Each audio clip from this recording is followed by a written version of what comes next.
know. Pro tip number one, we're going to put that on the screen right now. Pro tip number one is that you guys actually would want a PvP weapon and a PvE weapon. So a PvP and a PvE weapon. So let's actually talk about it. What is a PvP weapon and what's a PvE weapon? Now, we actually did make a video about that and actually talk about the guide of overall weapons with the best weapons, and we also talked about overall what's the best PvE weapons. Now, let's actually really get into this. Let's actually examine it pretty hard right now. Now, I'm actually going to get rid of this weapon. I'm going to get rid of this, and we're going to actually just start all the way from just scratch. Right? Let me actually get rid of everything here. So as you guys can see, we just are starting out right now. We don't know what's going on. We don't even have anything. We're just starting the game. We're just trying to figure out what we want. So here's the thing. Here's a pro tip that you guys actually need to know right now. So if you actually go to workshop, you go to the the workbench right here. You guys can craft some guns. What are the weapons that you should be crafting? Number one would be the Pharaoh. So we're actually going to craft the Pharaoh. This will be your PvE weapon. Your PvP weapon can actually come down to either the Stitcher or the kettle. There's actually people out there that love the kettle, and maybe you might be one of those people that actually just first start the game and now you just want to really get into, be like a kettle fan, or maybe you actually want to be a person that actually wants to play the Stitcher, because I love the Stitcher. I love being in close quarters. So for me personally, I actually recommend the Stitcher, so I would craft the Stitcher for example. So what I would do now is actually go to the PvE and actually go to the inventory. Go into the inventory, put the Pharaoh, and put the Stitcher up in here right now. Obviously, you're going to need some ammo. Now try to take as much ammo as you possibly can. The Pharaoh is going to help you actually take down the robots. So you're going to use the Pharaoh as a way to actually take out the arcs. And the Stitcher is for those players that are actually just being absolutely mean to you and absolutely upset with you. Now, when you're just first starting out, you're going to have to get a looting MK1, because right now, you really want to get as much loot as possible, and this is what you're going to be doing right now. Not only that, you're going to need to want some bandages, and you're going to have to want some shield rechargers. Now right now, personally, if you guys do have some shield rechargers and you're because right now you're starting out, everything's super scarce, I recommend actually just taking 2 shield rechargers, and if possible, if you have some grenades in your inventory, take a light impact grenade. This is a basic thing that I would bring in if I was just first starting out. This is a good loadout just for beginners. Like I said, the only thing that a lot of people might actually have criticism for this loadout is basically the Stitcher. Perhaps some people might want to bring in the kettle. Like I said, there's some kettle fans out there, and maybe there's some people that will actually recommend the kettle more than actually the Stitcher. So this will actually be a good beginner one. And notice how I bring 40 heavy ammo, 14 heavy ammo, 194. This is what I usually recommend. I recommend doing this. Now, if you actually do not have the inventory space whatsoever, I know this is going to sound really risky, but if you had to pick only one of the weapons, I actually rather go with the Pharaoh for you. So if you're just starting out, go with the Pharaoh. Try to bring as much heavy ammo as possible. Try to buy heavy ammo, because there's one big reason why. Pharaoh is literally a heavy weapon gun. Its arc armor penetration is really strong, so it's going to help you take out those arcs very quickly. All right, now let's actually move on to actually a little bit of like the intermediate level now, okay? So right now you're getting used to the game. You're actually getting a little bit stronger, getting a little bit better. The green weapon rarity weapons are coming out to play now, and something maybe you might want to change up a little bit on how you want to do. Maybe you ran across some evil players out there, some toxic players. Maybe you're running into some big issues, right? So in short, this is what I would do. If you actually reach to a certain level right here, so I'm actually talking about maybe the anvil will actually be popping up usually I think around level 20, I believe, 15 to 20. So this is actually something that I would do. You guys could actually purchase the anvil from the trader, so you guys can go to the gun shop. You guys can purchase the anvil if that's something that you really want to, or anvils are just simply popping up because it's popping up much more frequently for you.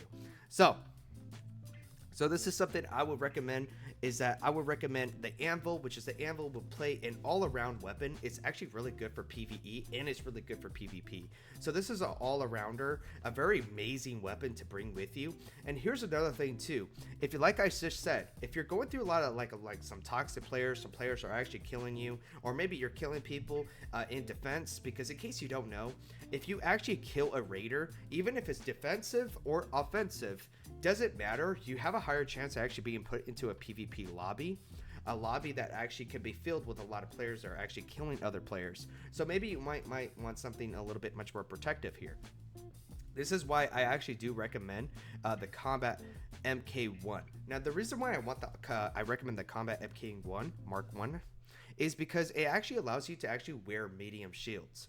Now, if you can actually have of the resources to actually get a medium shield, I highly recommend it, because this will actually really help you out. And not only that, remember to make sure to actually check out my guide of all the skill tree, that I actually broke down. Because if you go to the skill tree and you go to the green skill tree, used to the weight, wearing a shield doesn't slow you down as much.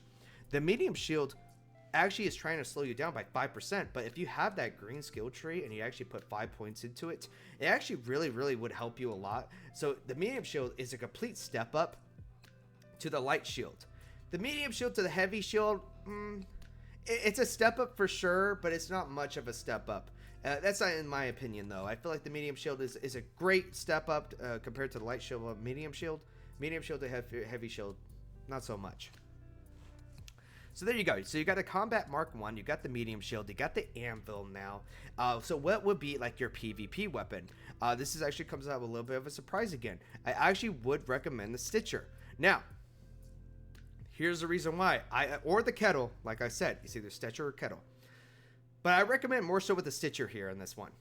So the difference between the first time is that if you were using the Pharaoh only has one shot in it.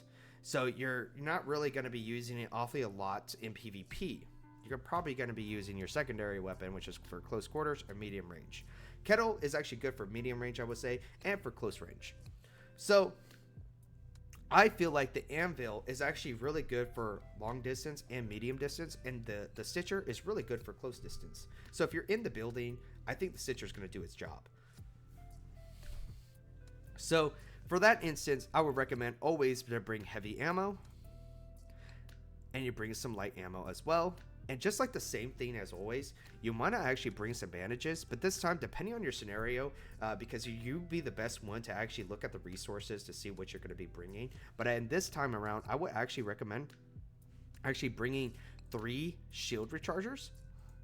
You could absolutely bring all 5 if you guys want to, and then start bringing in grenades or mines, right? Now, like I said in my previous video, is that I really think mines are really like overpowered in this game. They're like super broken, but they're not being utilized as much. And it's kind of crazy because you could be the first person to be utilizing mines, because players are not really expecting for another player to be using mines. They're not expecting it. And when they run across it and that mine triggers, boom, players are just going to get hit, they're going to go down, or they're going to get stunned. So mines are absolutely amazing in this game. It's something that I recommend 100%. But it's only if you actually have that mindset of what you're trying to do. Right now, at this point in this game, you're still probably trying to get some loot, but you actually want to get loot in a much more safer way. Because, like I said, in my experience, personally, I was being put into some PvP lobbies. I was put in some lobbies where I had to fight my way out. So I would like to actually, make it out, of course. And I think Combat Mark 1 is simply just better than the Looter. But you can always bring in the Looter Mark 1 still right now, currently, if you're still trying to grab some more extra loot. But I just want it for me. It's either me personally, and I'll say this right now, it's better to make it out with some items than to make it out with none items. Because Looting Mark 1 is only shield compatibility is light. That is the only thing is. Combat Mark 1, medium, and at least then you're actually going to be making out. And it's only two extra spaces. So it's really not much of a difference, in my opinion, when you're at this point in the game. Now, we're going to start right from the beginning again. And now let's talk about that you're really at the end. You're at the end of your life cycle. You're at the end of your gameplay life cycle. And this is coming from my perspective right now, because I like to say I'm kind of running, to the end, very end point of this Arc Raiders life cycle for me. And it's not because like it's a bad game. I really enjoy it. I enjoy everything. I enjoy the ride. But if you're like me, you're at the end of you're at the end of your Arc Raiders life cycle. I'm telling you guys right now, it's going time. It's go time. It is going time. All right. So what I would do in this situation is that if you guys actually have that weapon, which is actually called the Venator, which we will pull it up right now. So in my eyes, if you're actually reaching to the point now that you're absolutely bored, you don't know what to do, I actually recommend doing this now. Okay, so you're gonna actually go to like the traders, and or if you can craft it, go by all means craft it. But you will actually want the Combat Mark II now at this point. And the reason why you want the Combat Mark II is because you actually are compatible with the Heavy Shield. So even though, like I said, the Heavy Shield and Medium Shield are not much of a difference, it's just, you know, you might as well get it. There's no reason not to. Get that shield, and it will actually be very, very helpful in this. So I'm actually going to see what I'm going to show you guys right now visually, because I'm more of a visual person myself. So I'd like to show you guys as well what I mean by that. Alright, so I'm going to actually go to Combat Mark II. I'm going to do the Heavy Shield, and then imagine if I have the Venator. I don't have the Venator, unfortunately, but imagine I put that right there. And the reason why I actually like to have that pistol is because that pistol is such a good PvP weapon. It's so freaking amazing. It's good for medium distance, and I'll argue that's even pretty good, pretty decent at long distance too, a little bit. You know, generally medium distance and small and short distance. So I really freaking love that weapon. That weapon is absolutely amazing. And the thing that I love using too is actually I love using the El Toro as well. So I would recommend like doing the medium ammo and doing some shotgun ammo and just go start messing up stuff. So then this is what I would do. So just like what I was talking about, like the mines, right? So this is a full PvP now on the third loadout. And the reason why is because, like I said, maybe you're just like me, you're trying to find some ways to have fun with this game, and I don't know about you folks, I have fun killing players. I really do. So the first two loadouts, it's all about just trying to build up and try to get stronger. Third one, we're going all balls deep. That's what I'm saying, bro. We're going balls deep in here. So what I would do is actually use some freaking jolt mines. I'll use mines. So I'm going to put a jolt mine right here. I'm going to actually, you know, like I said, you're reaching some of the Herbert, the bandages now. You got some better bandages. Obviously, if you got even better ones, go for it. We're going all in. We're doing it hella hard right now. You know, we're going to go freaking do some light impact grenades too, because now you have augment slots right here. You guys actually, if you guys have stronger grenades, go for it. You know, like I said, this is something that for me personally, like it for me, I enjoy. I'm not gonna lie, maybe if you guys know me, man, I enjoy killing some players. I enjoy going down, dude. So you know, it's honestly just like that. So I go find shield rechargers, man. I do the mines, bro. I would have another mine right here, so let's actually see if I got another mine right here, because for me, like I said, it's just, that's when it's just stuff goes crazy, man, because I really enjoy freaking just messing up some players, man. I enjoy doing that. It's so satisfying to do that. So I have mines, and here's the reason why I love mines so much is because you can actually really set up like a little area to yourself, right? You set up some areas to yourself, and players won't expect it, man. Like Sela is a very great place because it's everywhere. It's kind of mostly close quarters, right? So they won't expect you actually putting mines down everywhere. Freaking like, you know, like like I don't know who to reference. I don't know, like the Joker or something. You're putting some traps everywhere down. You know, you're just saying, Batman, come get me. And then you got people running to you. They don't expect the mine. Boom, they're down. I feel like for me personally, that's fun. So that's why I would recommend using the El Toro, the Venator. I mean, the Venator is actually pretty good. It's good, like I said, in medium distance. You can absolutely switch the El Toro for like a submachine gun for Stitcher. The only reason why I don't put the Stitcher here is because personally I'm like tired of the close quarter stuff. And I'm talking about just wreak havoc, man. That's what I'm talking about. You know, but I know some people might disagree with this third loadout, and obviously there's some better ways to actually do this. But for me, I freaking love this, man. This is one of the best ways to play the game, is just to take out some players. But anyways, folks, if you guys actually like this content, make sure you leave a like, make sure you comment and subscribe. The best gamer of all time is gonna go kill some players. So thank you guys for watching.